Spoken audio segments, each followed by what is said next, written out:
Wala pang kuryente noon. Alam niyo ang ginagawa nilang ilaw? Tinatali sa isang poste ang mga Kristiyano. Nilalagyan ng gatong sinisilaban. Yun ang nagsisilbing liwanag sa lahat ng nagaganap sa buong Coliseum. Kaya yung mga Roman citizen, takang-taka, sino yung Jesus na yan? Taga saan yung Jesus na yan? Anong meron kay Jesus? Kaya yung mga Roman citizen, unti-unti nabuksan at sila man ay mga naging Kristiyano din. Magtataka po tayo, bakit ang Kristyanismo, ang sentro, Roma? Di ba dapat Israel? Kasi doon nanggaling ang Panginoon eh. Diba? Doon siya pinanganak. Bakit nga ba? Kasi noong unang panahon, ang lahat ng Kristiyano inuusig. Dinadala sa Roma, sa bansang Roma. Ang ginagawa sa kanila, ikinukulong at ginagawang laruan ng mga Romano. Maliban sa gladiator, yan ang kanilang laro eh. Wrestling, gladiator. Tapos ang pinakaisa pang laro nila, yung mga Kristiyano, papakawalan sa mga Coliseum, tapos papakawalan yung mga leon. Pinapalapa sila sa leon. Yun ang laruan. Habang yung mga Roman citizen, mga nakaupo sa bleacher yan. Mula umaga hanggang gabi. Pinapanood nila yun. Na ang mga Kristiyano, nilalapa ng mga leon. Mga kapatid, pag tinignan po ninyo yung pananampalataya ng Kristiyano noong panahon, ang alab hanggang kamatayan. Ang Kristiyano ngayon, pumatak lang ang ulan, 6 to 9 ang gawain, umulan ng alas 5, wala nang aatin. Ulan lang. Wala pang leon. Di ba? Wala pang ngipin yung ulan. Wala pang pangil yung ulan. Hindi na umaatin. Maatras na. Pero yung nung panahon, talagang maalab eh. Hanggang kamatayan. Kaya kapag sila nilalapa, nagpapalakpakan, sigawan, tuwang-tuwa habang nanonood yung mga Roman citizen. Kaya lang, sa kabilang banda, sa kabilang sulok-sulok ng mga taong nanonood, nagkakaroon sila ng maraming tanong. Bakit kayo yung mga taong ito, pinili pa nilang mamatay sa ngipin, pangil ng leon? Sino ba yung Jesus na kanilang sinasampalatayan? Sino ba yung Jesus na ayaw nilang talikdan? Binibigyan naman sila ng pagkakataong mabuhay eh. Talikdan lang si Kristo, itakwil lang si Jesus, mabubuhay sila, papakawalan. Kaya lang, mas pinili ng mga Kristiyanong manatiling Kristiyano, nananampalataya kay Jesus. Sapagkat nung panahon na yun, ang dapat nilang kilalanin Diyos ay yung emperor. Pero bakit ito hindi nila kilala? Ito yung kanilang pinaglalaban. Yung mga Roman citizen doon, ang ilan doon nagkakaroon ng tanong, bakit mas gusto pa nilang mamatay? Sino ba yung Jesus na yan? Ang ginawa daw ng iba, nagsaliksik, nagtanong-tanong, sino si Jesus? Taga saan si Jesus? Ano si Jesus? Habang sila nagsasaliksik, unti-unti nilang nakilala kung sino si Jesus.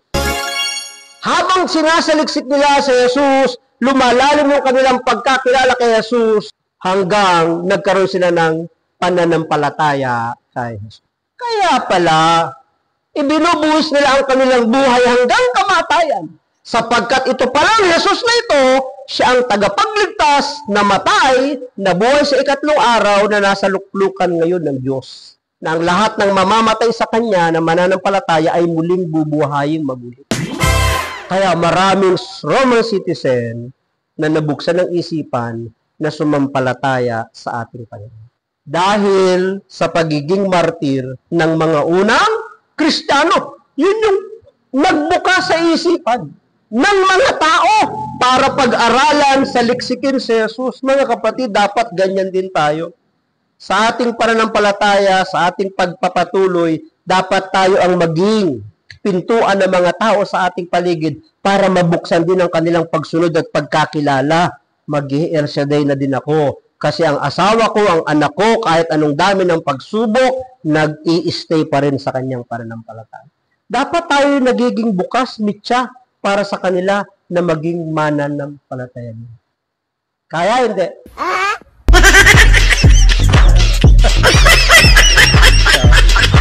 Ito yung ikaapat na uri ng tagasunod. Yung otoridad, yung kapamahalaan, ipinagkatiwala nila kay Jesus. Kinikilala nila si Jesus na siya ang may hawak, na si Jesus ang may hawak ng kanilang buhay. Hindi lang po hapon natatapos yung palabas na yun.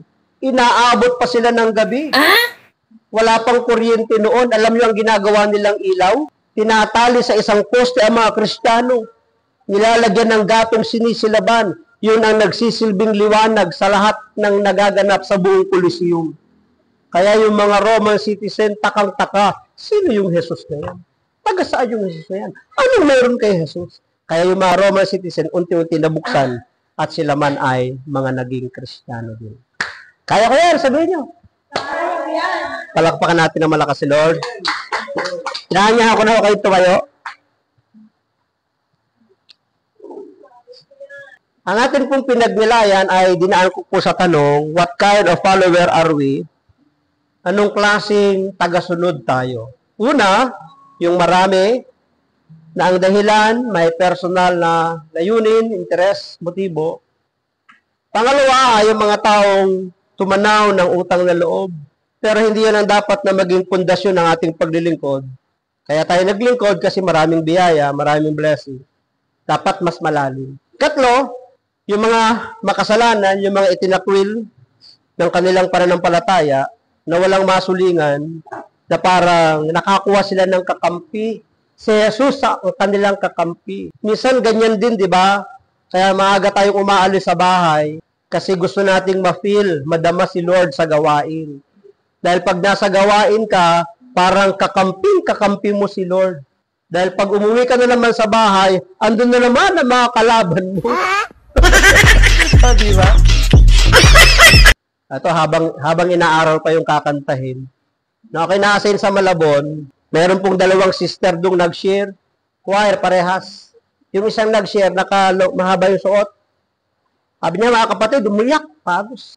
Nag-share siya, sabi niya, mga kapatid, ngayon nga po, may mga pasa-pasa ako. Kasi binugbog ako ng asawa ko. Kasi po, pinagbabawalan niya akong kumanta sa gawain. Oh, no!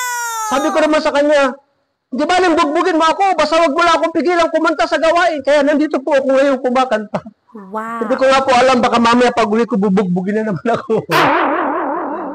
Habang pinapanood ko siya, nahawa ko. Hanggang yung awa ko, naging paghanga. Pero mo kahit bugbugin, tingin pa rin. Di ba pag binugbog ka, ayaw ka na, tigil ka na. Hanggang sa parang natatawa ako. Bakit? Kasi habang tinitingnan ko siya, nagpapatotoo. Yung sister Chubby, mataba, mga kapatid. Alam mo naman na mataba, lamang na lamang yan sa payat. Ang mataba, pag nadapa, tumatalbog lang yun. Di ba? Pero yung payat, pag nadapa, nababalian talaga yun. Lamang na lamang. Pero tinitilang ko siya, naawa ako, humanga ako, natatawa ako. Bakit? Kahit bugbugin siya, tatalbog lang eh. Kaya di siya masasaktan eh. Lamang na lamang. Ang nakita ko sa kanya, hindi siya nagpapigil. Sana ganun din tayo. Hindi tayo mapigil. Pag para kay Lord, sige lang Lord, kasama ako. Kakampi mo ako Lord, sapagkat kinakampihan mo ako Lord. Kapat ang grupo ng mga alagad na ang kanilang buhay, binigay nila sa ating Panginoon hanggang kamatayan. Kilala naman natin si San Lorenzo Ruiz, di ba? Siya ang kauna-unahang santong Pilipino. Bakit siya naging santo? Hindi naman siya pari, di ba? Laiko lang siya eh. Sa Japan, hinuli sila, mga Kristiyano. Bawal dun eh. Pinahirapan sila. Paano sila tinorture? Itinali pati warik, nakabitin. Tapos, mayroong balon. Hindi yan balon, ang tawag dun? Balon ba yung tawag dun? Yung igiba ng tubig. Balon. Yung balon na yun, hindi tubig ang laman, pupo ng tao. Tatanungin si San Lorenzo, ano, gusto mo bang mabuhay? Itakwil mo ang Kristiyano. Itakwil mo sa Jesus. Sasabihin ni San Lorenzo, hindi. 1,000 buhay, meron ako. Iaalay ko pa rin kay Kristo. Diba? Doon kinakanta minsan yan eh, sa mga gawain. 1,000 buhay, mayroon ako. Iaalay ko para sa'yo. Pag kinanta po ninyo yan dito sa Liano, mag-isip-isip muna kayo ha. Yung isang buhay na hindi ba ibigay eh. May pagliko, tapos papangako mo 1,000. Sabihin sa'yo ni Lord, pangako ka ng pangako, puro ka pangako. Isa pa nga lang, hindi mo maibigay. Sabihin nyo sa mga hindi nakarating ngayon. Diba? Tapos, iakit na naman. Sasabihin ng mga nagtotorture, ano? Itatakwil mo na ba si Kristo sa Jesus ang Kristiyanismo? Ano sasabihin? 1,000 buhay meron. Papakawalan na naman siya. Ilulubog na naman siya. Saan siya ilulubog? Sa balon na punong-puno ng pupo ng tao. Tapos hihilahin na naman. Nakasabit sa tainga, sa ilong, sa bibig, yung mga pupo, sa buhok. Diba? Imagine niyo mga kapatid. Yung pagpapahirap, pero hindi siya tumalikod. Minsan nga, pag naglalakad lang tayo, pag maulan, pag natalsikan tayo ng tubig, pag mabilis yung sasakyan, tingnan mo ka! Hindi ka naghihirap! Galit na galit pa yan, di ba? Tubig pa lang yung tumalsik. Buti nga, tubig lang yung tumalsik, hindi truck ang tumalsik sa'yo. Di ba? Dapat yung magpasalamat ka eh. Lord, salamat! Tubig lang ang tumalsik sa akin, hindi gulong. Di ba?